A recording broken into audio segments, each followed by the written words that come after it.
engineering accident in 1905 caused the Colorado River to flow into the Imperial Valley Desert Basin for nearly 2 years straight.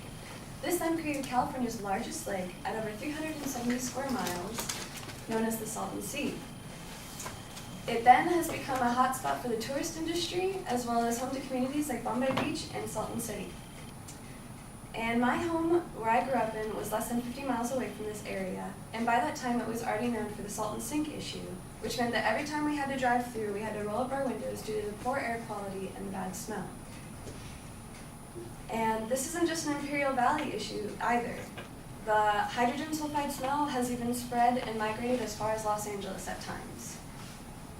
But after this issue, good news comes in the form of Division 45 and its habitat restoration plan, which will take place in 2018. We'll take a look at all of the other plans, as well as Division 45 and its practicality, and why it's needed because of the health and environmental implications. We'll see if this is the best one out there and see the steps it takes to push legislature in the right direction. So granted, that probably deters you from wanting to visit the Salton City, right? But unfortunately, the locals of that area are not so lucky. Due to the Salton Sink issue, the water level is sinking rapidly due to climate change, as well as, more importantly and more effective, and that has more of an effect on the lack of the runoff of water supply to the area. This means that because of the 2003 Quantification Settlement Agreement, or QSA, the amount of Colorado River water into the Salton Sea has been limited by 4.4 million acre-feet annually, and an acre-foot is an acre by a foot deep. So that means that that's a considerable amount of water that is no longer being pushed into this area. So because of that, the Whitewater and Alamo and Colorado rivers are now being directed towards San Diego and the Coachella Valley area because of their recent drought complications, and has caused the water to be more toxic and a third more saline than the ocean. This has affected the birds and the fish in the area, and according to Pacific Flyway, over 400 species of birds fly through this area due to migratory patterns. This is not unlike the thousands of people that go to the similar area because of the Coachella Valley Coachella Fest twice a year, as well as Stagecoach, and not to mention the thousands of retired individuals who call that place their winter home, which is a $5 billion tourist industry the Coachella and Imperial Valleys cannot stand to jeopardize. Now, this area has become a dumping ground for agricultural runoff, treated and untreated waste, and has caused algal blooms to grow in this area, and has caused the oxygen level of the water to be drastically reduced, which is killing all the fish in that area, in the Salton Sea. And because of this dead fish and the algal blooms, when the water evaporates, it leaves behind all the chemicals to the playa, which is the dusty desert surface, and when it becomes airborne, it is very negative upon the locals of that area. And according to the California Environmental Health Tracking Program, that area has actually the highest asthma rate in California. Now, when you think about,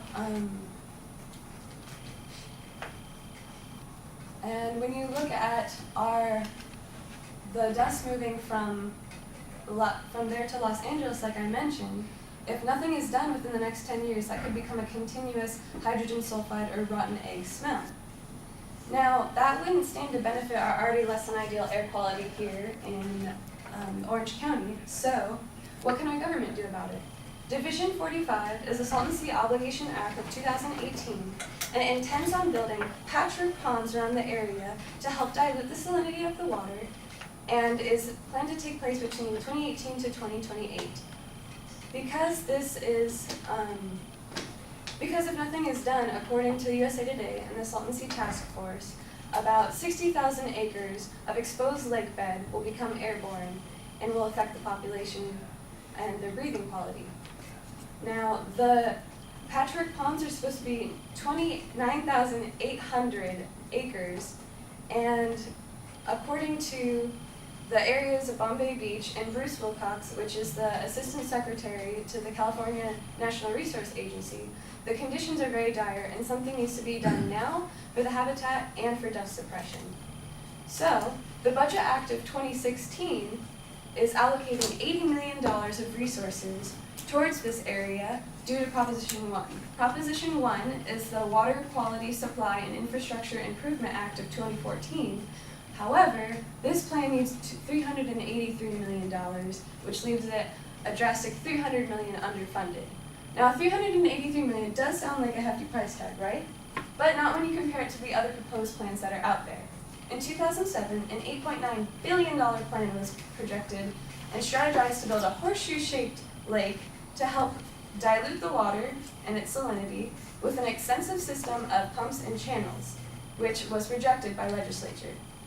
Additionally, in 2015, there was a $1 billion plan which planned to do a 36 square mile perimeter lake with the possibility of adding geothermal plants and wetlands to help soak up all the salt in the water, and they could take out the plants, but it would be an additional $3.5 billion, which, you guessed it, was also rejected.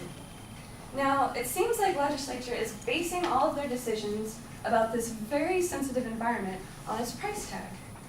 But all of the locals are feeling, understandably so, awfully neglected by constant plan proposals and rejections.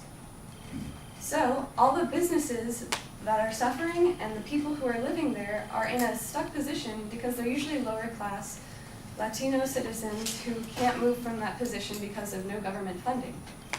And according to Audubon.org, homes that were lakefront are now more than a football field away.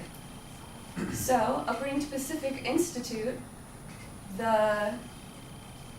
according to the California Environmental Health Tracking Program, the asthma rate is 1.5 million versus the 730,000 in California on average every year for children ages 5 to 17, and I was one of them when I lived in that area.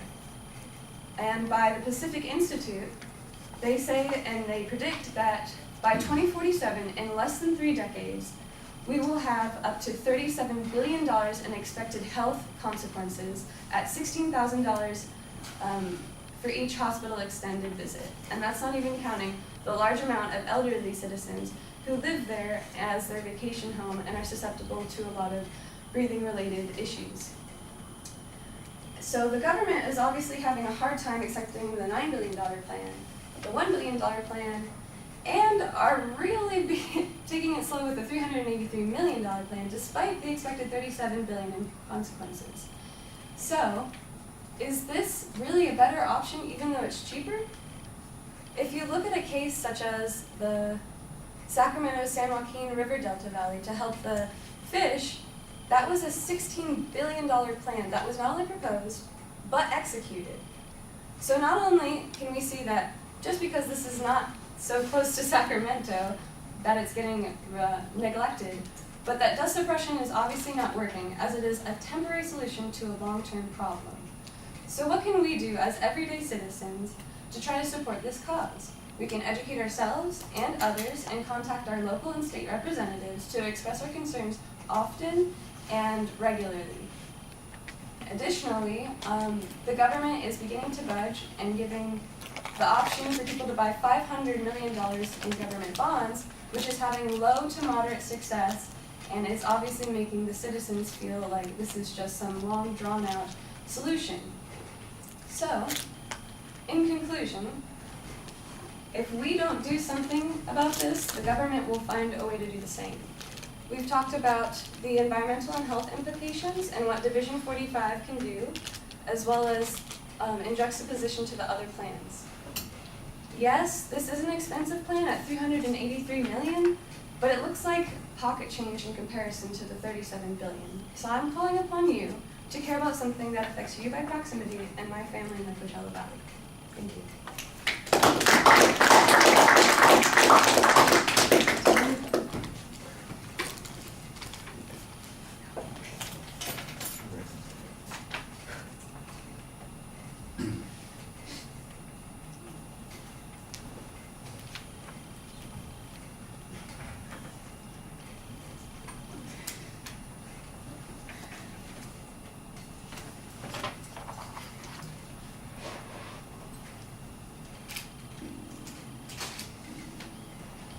So Leslie, what did you think?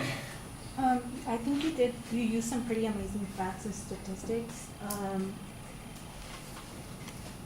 and I liked how you told us what was happening to the citizens, like the consequences of what is going on while nothing's being done, and the fact that you brought up that there was a similar situation in Sacramento, and that was dealt with, but it's not being dealt with over here.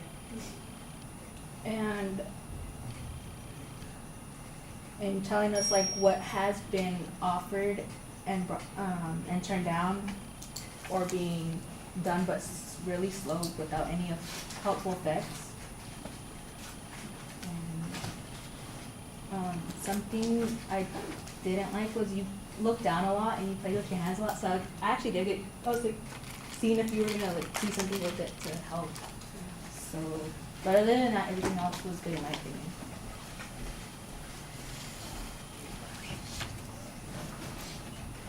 All right, well, I like the description that you had of the historical creation of the Salton Sea and the little bit of background that's going on there. Once you get to Division 45 and you start talking about the restoration plans, it gets a little complicated because you start tossing in a lot of pieces of factual data. You're talking about QSAs, species of birds, economic issues, the 10-year plan, you're comparing it to the other plans, and there's budget issues there, and I don't think it's as clearly structured as it needs to be when you're talking about the problem. It feels like there are a lot of random pieces of information here, and it needs to build a little bit more effectively.